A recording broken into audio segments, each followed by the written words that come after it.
Welcome to Uma's vlog. நம்ம பார்க்க போகிறது வந்து கர்நாடக ஸ்டைல் தொன்னை பிரியாணி தான் பார்க்க போகிறோம். அது எப்படி செய்கிறாங்கிறத பார்க்கலாம் வாங்க. இந்த பிரியாணிக்கு தேவையான ஒரு மசாலா வந்து இப்போ ரெடி பண்ண போகிறேன். அதுக்கு வந்து ஒரு கடாய் வச்சுருக்கேன். கடாய் வச்சுட்டு கொஞ்சோண்டு எண்ணெய் ஊற்றிக்கிறேன்.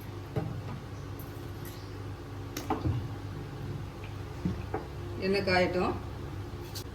இப்போ எண்ணெய் காஞ்சிருச்சு. 15 சின்ன வெங்காயத்தை வந்து இப்போ அதில் போட்டுக்கிறேன்.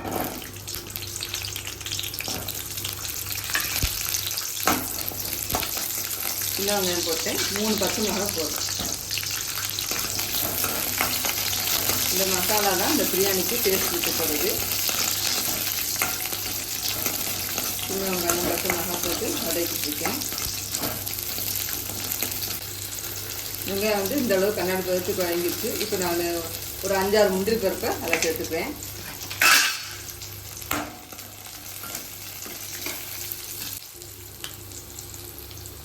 ஒரு கைப்பிடி வந்து புதினா போட்டுக்கிறேன். ஒரு கைப்பிடி மல்லி இலை போட்டு ரொம்ப வதக்க வேண்டாம். லேசாக ஒரு பரட்டி விடுங்க.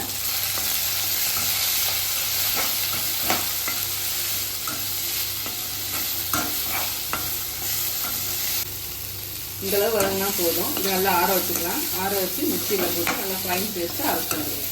இப்போ இதை அரைச்சிட்டு ஆற வச்சுக்கிறேன். இப்போ குக்கர் வச்சுருக்கேன். இப்போ எண்ணெய் ஊற்றிக்கிறேன். நான் கல்லெண்ணெய் தான் ஊற்றுறேன். ஒரு 4 ஸ்பூன் இருக்கும். இப்போ 3 ஸ்பூன் வந்து நெய் போட்டுக்கிறேன்.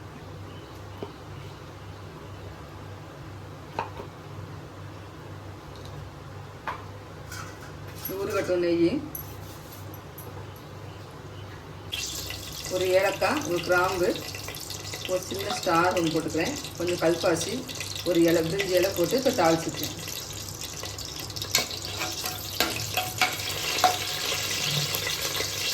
போட்ட ஸ்பைசஸ்லாம் நல்லா பொரிஞ்சிருச்சு. வெங்காயம் போட 3 கிளாஸ் வந்து அரிசி போட போகிறேன். 4 பெரிய வெங்காயத்தை வந்து கட் பண்ணி போட்டிருக்கேன். பச்சை மிளகாவும் சேர்த்துக்கிறேன்.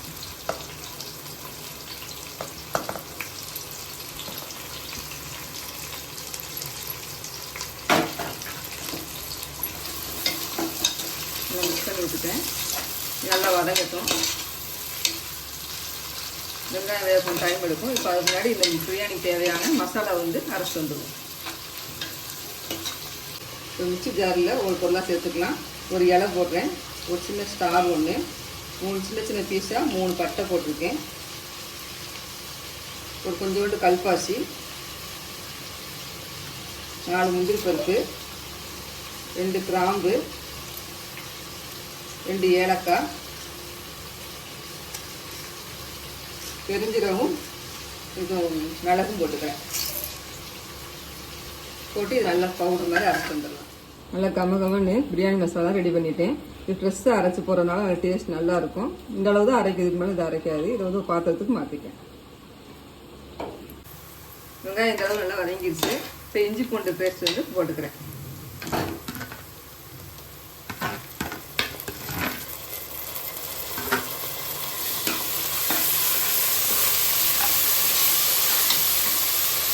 இப்போ கட் பண்ணி வச்சுக்க காளானை வந்து சேர்த்துக்கிறேன்.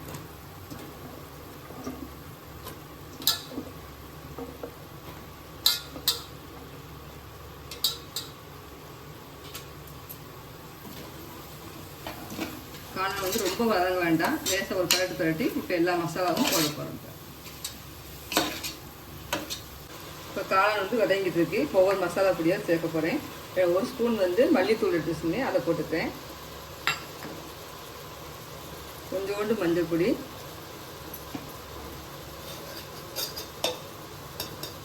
1 ஸ்பூன் மிளகாத்தூள் போடுறேன். பிரியாணி மசாலா வந்து இப்போ ஃப்ரெஷ்ஷாக அரைச்சிருந்தோம்னா அந்த மசாலா பொடியை வந்து போட்டுக்கிறேன். மூட்டை அது இல்லாட்டா கரம் மசாலா கூட சேர்த்துக்கலாம். போட்டு நல்லா மிக்ஸ் பண்ணிட்டுக்கலாம்.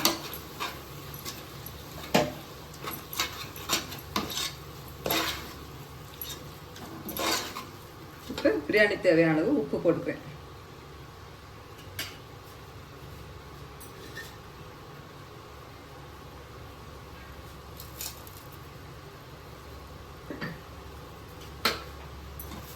உப்பு போட்டு நல்லா மிக்ஸ் பண்ணி விட்டுட்டு தயிர் சேர்க்க போகிறேன். தயிர் வந்து இந்த கிண்ணத்துக்கு ஒரு அரை கிண்ணத்துக்கு நான் எடுத்து வச்சுருக்கேன், அதை ஊற்றிக்கிறேன். இப்போ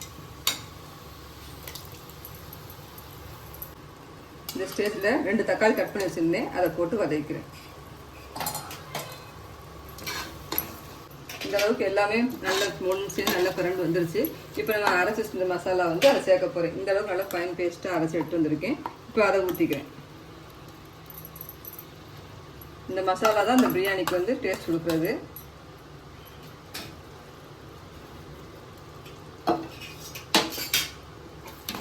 நல்லா மிக்ஸ் பண்ணிக்கிறேன்.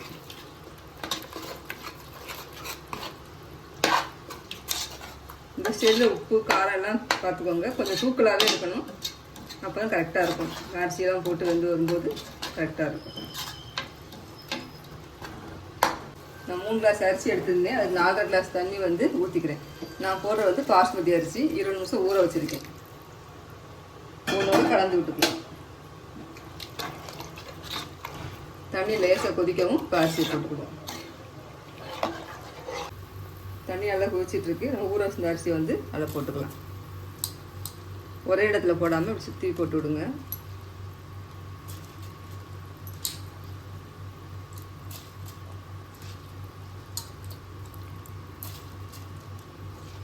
கலர் பார்க்க ரொம்ப அழகாக இருக்குது.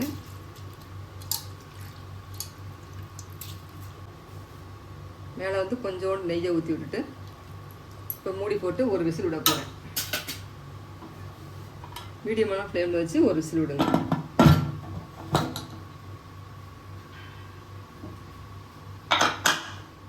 வெயிட் நல்லா ஆறிடுச்சு. கொஞ்சம் குக்கரை வந்து ஓப்பன் பண்ணி பார்த்துக்கிறேன்.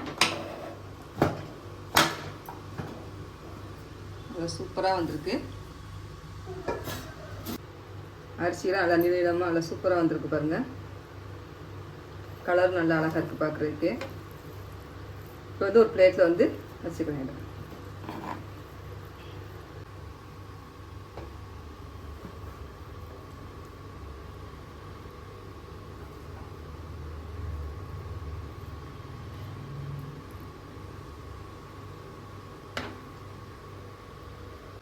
தொண்டை பிரியாணி வந்து ரெடி ஆயிடுச்சு. சூப்பராக வந்திருக்கு தொண்டை பிரியாணி. நீங்களும் இதே போல் செஞ்சு பார்த்துட்டு கமெண்ட் எப்படி இருக்குன்னு சொல்லுங்கள்.